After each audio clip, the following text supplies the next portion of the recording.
한 해를 돌아보며 라는 제목으로 말씀의 은혜를 나누겠습니다. 이제 올해 마지막 달인 12월도 절반밖에 남지 않았습니다. 우리는 올해를 잘 마무리해야지 다가오는 새해도 새로운 마음으로 소망으로 맞이할 수가 있습니다. 이제 우리가 한 해를 돌아보면서 어떻게 이 한 해를 마무리해야 될까요? 세 가지를 같이 살펴보므로 우리 한 해를 마무리하는 이 시간 되기를 바랍니다. 첫 번째, 감사로 한 해를 마무리해야 합니다. 한번 따라 하시기 바랍니다. 감사로 마무리하자. 모세는 40년의 광야 생활을 마무리하는 이스라엘에게 이렇게 말씀을 했습니다. 4절입니다. 이 40년 동안에 내 의복이 헤어지지 아니하였고 내 발이 부르트지 아니하였느니라. 이 40년을 돌아보니 너희가 쪽박 차지 않았다는 말입니다. 의복이 낡아지지 않도록 해주셨고 광야길이 거칠지만 발이 부르트지 않도록 하나님이 돌봐 주셨습니다. 사막에 세찬 바람이 부는데 의복이 낡아지지 않은 것은 은혜이고 40년 동안 광야길을 걷는데 발이 부르트지 않은 것도 은혜입니다. 하나님은 광야 40년 동안 이스라엘을 은혜로 돌봐 주셨습니다. 광야에서 죽지 않고 살아온 그것이 하나님의 은혜입니다. 농사를 지을 수가 없는데 하나님이 하늘에서 만나를 먹여 주셨습니다. 마실 물이 없는데 반석이 따라다니면서 마실 물을 내어 주셨습니다. 고기가 먹고 싶을 때는 하나님이 메추라기를 주셔서 한 달 동안 참 코에서 냄새가 나서 질리도록 고기를 먹게 해 주셨습니다. 일교차가 심한 사막에서 낮에는 땡볕에 더워 죽을 텐데 하나님이 구름 기둥으로 그들을 덮어주셔서 시원하게 해주시고 밤에는 불기둥으로 그들을 따뜻하게 감싸 주셨습니다. 불뱀과 정갈에 있는 위험한 광야길에 하나님이 함께 하셔서 해를 입지 않도록 지켜주셨습니다. 지난 40년을 뒤돌아보니 모든 곳에 하나님의 은혜의 손길이 닿지 않은 곳이 없습니다. 그러므로 우리도 지난 날들을 돌아볼 때 하나님의 은혜를 생각하고 감사로 한 해를 마무리해야 합니다. 지난 날들을 돌아보니 하나님의 은혜의 손길에 미치지 않은 곳이 없습니다. 우리가 늘 찬양하는 것처럼 여러분, 일상이 하나님의 은혜입니다. 숨을 쉬는 것도 은혜요, 살아있는 것도 은혜요, 오늘 이렇게 우리가 주님 앞에 나와서 예배를 드리는 것도 하나님의 은혜입니다. 우리가 사는 매 순간이 하나님의 은혜입니다. 내가 깨닫는 것도 있지만 깨닫지 못하고 지나가는 것도 하나님의 은혜입니다. 내가 잘되고 성공한 것만 하나님의 은혜가 아닙니다. 실수하고 실패하고 넘어진 것도 하나님의 은혜입니다. 그것을 통해서 우리는 잘못된 것을 깨닫고 바로 서게 되고 더 나아지게 때문입니다. 병든 것도 감사하고 병들지 않은 것도 감사합니다. 병든 자는 병을 통하여 하나님께 더 가까이 나가고 하나님의 은혜를 체험하게 되었으니 감사합니다. 병들지 않은 자는 건강하게 해주셨기 때문에 감사합니다. 며칠 전에도 권사님 한 분이 송구영신 특별 새벽 기도회 기도를 받으면서 허리를 아파서 움직이지를 못하겠다고 했습니다. 그런데 기도를 받고 난 다음 사흘 만에 허리가 깨끗하게 나았습니다. 병원의 의사는 말하기를 한 달이 더 걸린다고 했습니다. 그런데 하나님은 사흘 만에 낫게 해주셨습니다. 예수님을 내가 잘 믿는데, 주님을 사랑하고 봉사도 열심히 하는데 왜 허리를 다쳤습니까? 원인이 어떻게 되었든지 간에 하나님의 고치시는 손길을 체험하게 되었으니 병든 것도 감사할 일입니다.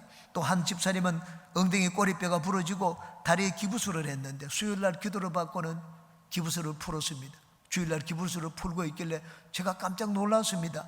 집사님 다리가 괜찮습니까? 그랬더니 다리를 막 휙휙 돌려서 저한테 보라고 돌리는 것을 봤습니다.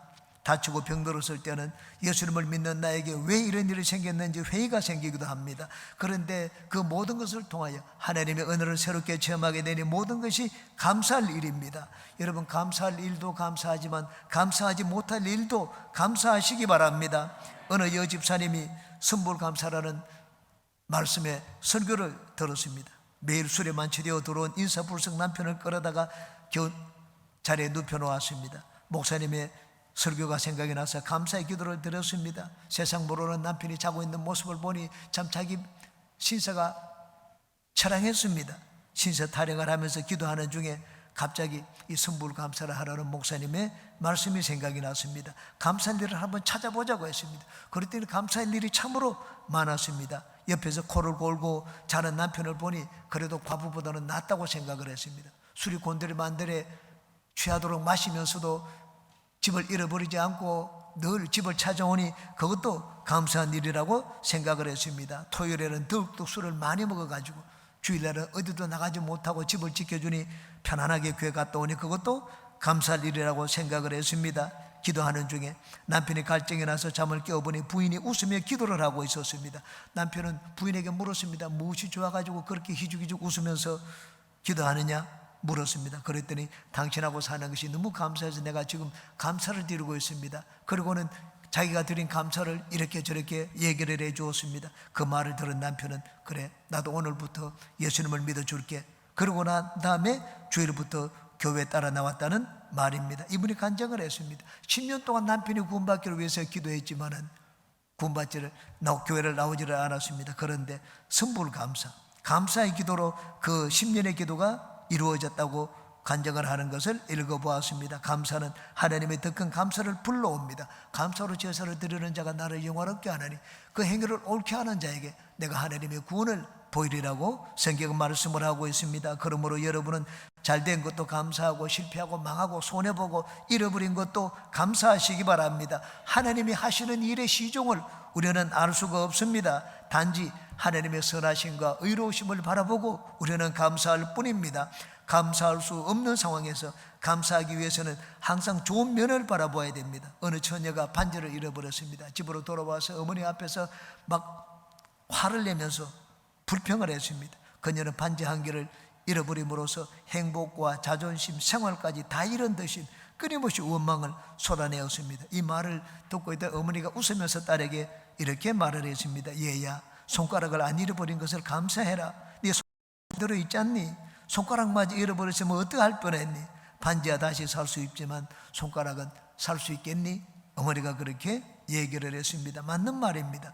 불평을 하게 되면 그동안 내가 누리고 있던 행복과 평안까지 잃어버리게 됩니다. 우리는 어두운 면을 보지 말고 항상 밝은 면을 바라보고 하나님께 감사해야 됩니다. 우리가 좋은 일이나 나쁜 일이나 어떤 상황에도 감사하기 위해서는 항상 하나님을 바라보아야 됩니다. 하나님은 좋으신 분이고 모든 것을 바로 처리하시는 분입니다. 하나님이 하시는 일은 잘 못하는 것이 없습니다. 내 생각과 감정으로 중심으로 판단하면 나 이것을 잃기 때문에 감사하고 나는 막 마음이 괴롭기 때문에 억울하기 때문에 감사할 수 없고 감사할 수 없는 일들이 많습니다. 그렇지만 좋으신 하나님, 의로우신 하나님을 바라보면 우리는 모든 것을 감사할 수가 있습니다. 억울한 것도 감사할 수 있고 이런 것도 감사할 수 있고 병든 것도 감사하고 우리 가족들이 죽은 것도 감사할 수가 있습니다. 한 해 동안 우리는 누구와 함께 살았습니까?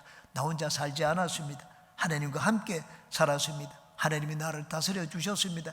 일상을 다스려 주셨습니다. 하나님이 다스리면 결코 잘못된 것이 없습니다. 여러분, 하나님이 비를 주시는 것도 감사할 일이고 가물게 하는 것도 감사할 일입니다. 왜? 하나님은 뜻이 있어서 가물게도 하시고 비도 주시기 때문입니다. 모든 것을 하나님이 행하셨으니 우리는 이래도 감사하고 저래도 감사하는 것입니다. 하늘을 돌아보면서 여러분은 좋으신 하나님, 의로우신 하나님에 대한 믿음으로 모든 것을 감사하시기를 주님의 이름으로 축원합니다. 두 번째, 하나님의 말씀을 마음에 새기시기 바랍니다. 한번 따라 하시기 바랍니다. 하나님의 말씀을 마음에 새기자. 하나님께서 이스라엘에게 40년의 광야 생활을 걷게 하신 것은 하나님의 말씀을 그 마음에 새기도록 하기 위해서였습니다. 2절과 3절을 보시기 바랍니다. 내 하나님 야훼께서 이 40년 동안에 내게 광야길을 걷게 하신 것을 기억하라. 이는 너를 낮추시며 너를 시험하사 네 마음이 어떠한지 그 명령을 지키는지 지키지 않는지 알려 하심이라. 너를 낮추시며 너를 줄이게 하시며 또 너도 알지 못하며 내 조상들도 알지 못하던 만나를 내게 먹이신 것은 사람이 떡으로만 사는 것이 아니요 야훼 입에서 나오는 모든 말씀으로 사는 줄을 내가 알게 하려 하심이니라 구했습니다. 사람이 떡으로만 사는 것이 아니라 하나님의 입에서 나오는 모든 말씀으로 산다고 했습니다. 우리가 사는 길이 어디 있습니까? 하나님의 말씀에 있습니다. 복된 인생의 길은 하나님의 말씀에 있습니다. 그러므로 우리는 올 하늘을 돌아보면서 하나님께서 나에게 하신 말씀이 무엇인지 마음에 새겨야 됩니다. 1년 동안 우리는 지내오면서 하나님 말씀을 많이 듣고 읽고 그리고 보았습니다. 그 말씀 중에 내 마음에 새겨진 말씀은 과연 어떤 말씀입니까? 하나님의 질병을 통하여 여러분의 마음에 주신 말씀은 어떤 말씀입니까? 저는 며칠 전에 우리 장은영 목사님으로부터 조영기 목사님에 대한 이야기를 들었습니다. 장은영 목사님은 조영기 목사님이 살아계실 때 그 비서실에서 몇 년 동안 일을 하셨습니다. 식사를 담당하는 비서도 있고 수행하는 비서도 있고 원고를 도와드리는 비서도 있는데 원고를 도와드리는 비서 일을 했습니다. 식사를 담당하는 비서 이런 말을 들었다는 이야기를 저에게 해주었습니다. 목사님이 이 식사 담당하는 비서가 목사님 방에 가서 휴지통을 비웁니다. 휴지통을 비우는데 거기 보니까 원고가 가득 찼더라고요. 했습니다. 그 원고를 비우면서 원고를 보니까 원고가 빼곡하게 글씨가 적혀 있더라고요. 했습니다. 그 원고 종이로 수십 장이 있는데 그걸 꺼내가지고 글씨로 봤다고 했습니다. 그 글씨에는 베드로전서 2장 24절이 그냥 빼곡하게 적혀 있더라고 했습니다. 전부 이면지를 사용하시는데 그가 채찍이 맞음으로 너희가 나음을 입었노라. 그가 채찍이 맞음으로 너희가 나음을 입었노라. 그 말씀을 빼곡하게 써서 쓰고 난 다음에는 그 위에다가 종이에 손을 얹고 기도하고 그걸 휴지통에 버리고 그 다음 또 다른 종이를 가지고 거기다가 베드로전서 2장 24절 말씀을 써서 손을 얹고 기도하고 그리고는 또 버리고. 여러분 그 이야기를 듣고는 참 제 마음이 아주 짠한 것을 느꼈습니다. 조인기 목사님도 질병에 걸리니까 진짜 더 간절히 하나님께 말씀을 붙들고 기도하셨구나 하는 것을 느꼈습니다. 여러분 광야 40년의 삶은 결코 유쾌한 시간이 아니었습니다. 괴로운 삶이었습니다. 광야는 모든 것이 부족한 곳입니다. 잠자리가 편하지 않고 물도 부족하고 먹는 것도 부족하고 모든 것이 부족한 곳입니다. 부모 삼촌들이 하나님의 심판을 받아가지고 죽는 것을 눈앞에서 봐야만 했습니다. 그런데 하나님은 이스라엘이 그것을 보고 살도록 만드셨습니다. 그것은 하나님의 말씀을 그 마음에 새기기 위해서였습니다. 왜냐하면 우리 인생의 살 길이 하나님의 말씀에 있기 때문입니다. 저 역시 교만해서 무릎 꿇은 적이 있습니다. 저는 저에게 일어난 일이 무릎뼈가 부러진 것이 저희 교만 때문이라는 것을 깨달았습니다. 그래서 적시로 하나님 앞에 엎드려 저희 죄를 회개했습니다. 그리고는 하나님께 용서를 구했습니다. 하나님의 용서는 내 죄보다 크다. 그런 말씀이 성경에 있는가? 그 말씀을 찾았습니다. 호세아 6장 1절 3절 말씀이었습니다. 하나님의 용서가 내 죄보다 크구나. 나의 죄를 덮어도 남는구나. 저는 그 말씀을 1시간 가까이 계속 읽고 묵상을 했습니다. 호세아서 6장입니다. 오라 우리가 야훼께로 돌아가자. 야훼께서 우리를 찢으셨으나 도로 낫게 하실 것이요 우리를 치셨으나 싸매어 주실 것입니다. 야훼께서 이틀 후에 우리를 살리시며 셋째 날에 우리를 일으키시리니 우리가 그의 앞에서 살리라. 그러므로 우리가 야훼를 알자. 힘써 야훼를 알자. 그의 나타나시면 새벽빛같이 어김없나니 비와 같이 땅을 적시는 늦은 비와 같이 우리에게 임하시리라 하니라. 저는 이 말씀을 듣고는 진실한 마음으로 하나님 앞에 회개했습니다. 그리고는 마귀를 향하여 외쳤습니다. 나는 나의 잘못을 깨닫고 회개했으니 마귀야 너는 이제 나를 다스릴 권한이 없다. 내 다리를 부러뜨린 마귀는 나에게서 떠나가라. 하나님의 사흘 만에 나를 살린다고 하지 않았느냐? 내 무릎은 사흘 만에 나을지어다. 예수 이름으로 무릎은 사흘 만에 붙을지어다. 무릎뼈가 붙으라고 기도를 했습니다. 그리고 그 다음날 병원에 갔습니다. 사흘 뒤에 가서 보니까 무릎뼈가 완전히 붙었습니다. 엑스레이를 3번이나 찍고 의사가 할렐루야라고 그 앞에서 얘기하는 것을 듣고 나왔습니다. 저는 그 뒤로 이 호세아서의 말씀을 제 마음에 새기게 되었습니다. 그리고 뼈가 부러진 자는 저는 이 말씀을 기도했습니다. 한 달 만에 브라질에서 4명이나 고침받게 되는 것을 보았습니다. 우리의 살 길은 하나님의 말씀에 있습니다. 하나님은 우리가 하나님의 말씀으로 살기를 원하십니다. 그러므로 하늘을 돌아보면서 복을 받은 여러분은 복을 받은 대로, 어려움을 당한 여러분들은 그 어려움을 통하여 깨달은 하나님의 말씀을 마음에 새기시기 바랍니다. 올 한 해를 마무리하면서 여러분의 마음에 새기신 하나님의 말씀이 무엇입니까? 심은 대로 거둔다는 말씀입니까? 순종이 제사보다 낫다는 말씀입니까? 내 부모를 공경하라는 말씀입니까? 목숨과 마음과 뜻을 다하여 주 너의 하나님을 사랑하라는 말씀입니까? 무슨 말씀이든지 하나님은 우리가 말씀을 마음에 새기기를 원하십니다. 우리는 호주의 멜번 순복음교회 최조 목사님 선교사로 올 때 말씀을 여러 번 들었습니다. 그 목사님은 연초가 되면 신년 예배를 드립니다. 신년 예배를 드리고 난 다음에 성도들과 인사를 하고 성도들이 나가면서 각 가정마다 이 주머니에 말씀을 넣어놓고 말씀을 하나씩 뽑도록 합니다. 그 손을 넣어서 하나를 집어넣습니다. 그럼 그것이 나의 가정에 하나님이 주시는 올 한 해의 말씀이다. 그렇게 성도들이 말씀으로 살도록 그렇게 한다고 했습니다. 우리는 연초에는 그렇게 하지 않았습니다. 그런데 이제 연말이 되었습니다. 여러분, 내가 하늘을 살아보면서 하나님이 내 마음에 새기고자 하는 말씀이 무엇인지 우리는 다 깨달았을 것입니다. 이 한 해가 지나갔다고 그냥 넘겨버리지 말고 하늘을 돌아보면서 하나님이 여러분의 마음에 새기기를 원하는 말씀을 이 시간 깨달아 여러분의 마음에 새겨서 새해를 맞이하는 모든 분들이 되시기를 주님의 이름으로 축원합니다. 세 번째, 소망으로 새해를 맞이하시기 바랍니다. 한번 따라 하십시오. 소망으로 새해를 맞이하자. 하나님은 목적론자입니다. 하나님은 목적을 가지고 우리를 이끄시는 분입니다. 하나님은 인류 역사를 이끌 때 목적을 가지고 이끄십니다. 하나님 우리 한 사람 한 사람을 향해서도 목적을 가지고 계십니다. 지난 한 해 우리가 하늘을 산 것은 우연히 산 일이 아닙니다. 나에게 일어난 모든 일들은 우연히 일어난 일은 하나도 없습니다.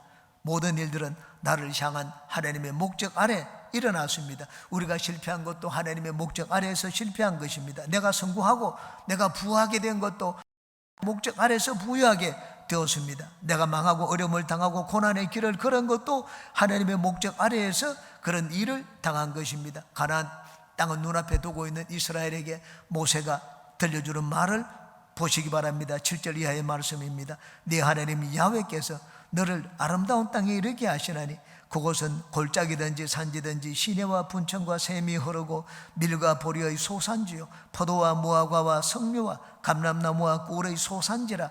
내가 먹을 것에 모자람이 없고 내게 아무 부족함이 없는 땅이며 그 땅의 돌은 철이요 산에서는 동을 캘 것이라. 네가 먹어서 배부르고 네 하나님 야훼께서 옥토를 내게 주셨으므로 말미암아 그를 찬송하리라. 장차 너는 젖과 꿀이 흐르는 가나안 땅에 들어가서 마음껏 배불리 먹고 하나님을 찬양할 것이라고 말씀을 했습니다. 이 40년 동안 광야에서 고난의 길을 걷게 하신 이유가 어디에 있습니까? 가나안 땅에서 하나님을 찬양하도록 하기 위해서 그렇게 하셨다고 했습니다. 하나님은 이스라엘을 이끄시되 목적 없이 광야에서 방황하도록 하신 것이 아닙니다. 광야에서 이스라엘은 많은 일들을 만났습니다. 원망 불평대해보고 하나님 말씀에 불순종해 보기도 했습니다. 그리고 그 결과가 어떻게 되는지를 생생하게 체험을 했습니다. 지금 이게 모압 평지입니다. 조금 전까지만 해도 모압 평지에서 이스라엘 남자들이 모압 여인과 간음을 했습니다. 음행을 했습니다. 그리고는 모압 여인들이 섬기는 그 바알신을 섬겼습니다. 그 결과 연병이 일어나서 2만 4천 명이 죽었습니다. 그것도 이들은 눈앞에서 생생하게 보았습니다. 이런 일들을 통해서 이스라엘은 믿음의 사람이 되었습니다. 하나님은 왜 이스라엘을 40년 동안 광야에서 훈련을 시켰습니까? 믿음의 사람으로 만들기 위해서였습니다. 믿음의 사람이 되어야지 가나안 땅을 찾아와서 그곳에서 오랫동안 영구하게 살 수 있기 때문입니다. 16절을 보시기 바랍니다. 내 조상들도 알지 못하던 만나를 광야에서 내게 먹이셨나니 이는 다 너를 낮추시며 너를 시험하사 마침내 내게 복을 주려 하심이었느니라. 하나님이 왜 광야 생활을 하도록 했습니까? 마침내 가나안 땅에 들어가도록 하기 위하여. 여러분, 믿음의 사람이 되지 못하면 가나안 땅에 들어가지를 못합니다. 가나안 땅에 들어가기 전에 하나님은 광야에서 이스라엘을 연단시켰습니다. 믿음의 사람으로 만들었습니다. 이는 하나님의 축복이 예비되어 있습니다.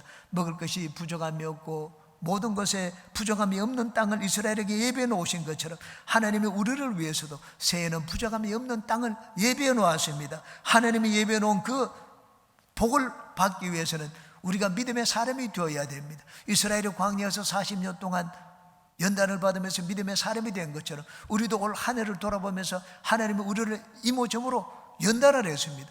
깨달아야 됩니다. 내가 어떤 사람이 되기를 하나님이 원하시나요? 깨달아야 됩니다. 깨달음이 없으면 내년도 올라와 마찬가지입니다. 같이 어려움을 당합니다. 하나님 앞에 하늘을 살았으면 이제는 바로 깨달아야 됩니다. 여러분, 7절 이하의 말씀은 축복의 말씀입니다. 7절의 축복의 말씀 바로 앞에 하나님이 6절의 말씀을 두셨습니다. 6절의 말씀 보시기 바랍니다. 내 하나님 야훼의 명령을 지켜 그의 길을 따라가며 그를 경외할지니라. 그러면 가나안 땅이 너희들한테 모든 것이 부족함이 없는 가나안 땅이 너희를 기다리고 있을 것이다 그 말씀을 했습니다. 하나님의 말씀에 순종하며 하나님을 경외하라고 말씀을 했습니다. 그러므로 돌아보고 감사하고 하나님 말씀을 마음에 새겼으면 새해에는 하나님 말씀을 순종하며 하나님을 경외하는 믿음의 사람이 되어야 됩니다. 하나님 말씀 앞에 더욱더 겸손한 사람이 되어야 됩니다. 하나님 말씀 앞에 인간적인 이성적인 판단과 경험을 내려놓아야 됩니다. 하나님 우리에게 말씀을 하시는 것은 순종하라고 말씀하신 것이지, 야 네가 한번 생각해보고 판단하라고 하나님 우리에게 말씀하신 것이 아닙니다. 그러므로 하나님의 말씀을 들었을 때는 가나 혼인잔치 하인들처럼 순종해야 됩니다. 하나님 말씀에 내 이성으로 이해가 되지 않을지라도 순종해야 됩니다. 그리고 하나님 말씀을 들었을 때는 나만 장군처럼 순종해야 됩니다. 내 감정이나 판단으로 하나님 말씀을 따지려고 해서는 안 됩니다. 하나님의 말씀은 나에게 유익한 것이니 그냥 하라는 대로 따라하면 됩니다. 우리는 또한 하나님에 대한 믿음을 입술의 말과 행동으로 보여야 됩니다. 가나안 땅에 들어가서 요단강을 건널 때 이스라엘은 그냥 하라는 대로 했습니다. 제사장이 언약궤를 먹고 먼저 요단강 물에 들어가라. 그러면 물이 거쳐지기 시작할 것이다. 제사장은 물이 막 무릎까지 차오는데도 들어갔습니다. 무릎까지 차오는데 들어갔다 보니까 물이 이제는 거쳐서 내려오지 멈추게 되었습니다. 이스라엘 백성들도 마찬가지입니다. 가나안 땅을 건너고 난 다음에 여리고성을 무너뜨릴 때 그냥 하루에 한 바퀴씩 돌고 마지막 7째 날에는 7번 돌고 외치라고 했습니다. 함성을 지르며 성이 무너질 것이라고 했습니다. 이스라엘은 하나님의 지시에 한마디 대꾸도 하지 않았습니다. 왜 한 바퀴 돌고 잠만 자라고 합니까? 따지지를 않았습니다. 무술 연습을 해야 되지 않습니까?